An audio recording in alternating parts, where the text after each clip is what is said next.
Alright guys, now we're going to go over the secret to how to use other people's tags, how to find them, and then put them on your own videos. And to do this, we can just search for a similar video to the one that we're uploading.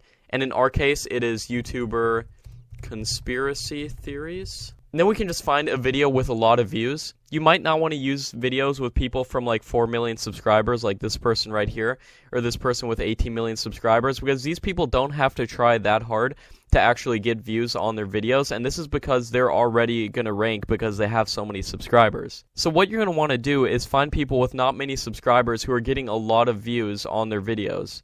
So you might want to sort by view count again to find the videos with the most views, and then look for people that don't have many subscribers. And the plugin I'm using is called vidIQ to see how many subscribers that someone has right there.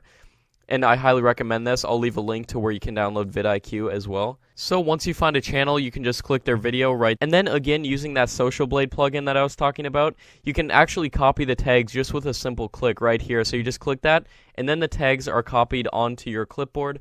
And then going over to your video page, you can just paste the tags right in there. Now, you're not going to want to use the same tags as everybody else. And you don't want to make it deceiving either, because if they don't talk about a specific YouTuber, like let's say they don't talk about this Marina Joyce, whoever this is, you can just click the X on it, and then you can delete those tags. So that is the secret to finding other people's tags and putting them on your videos.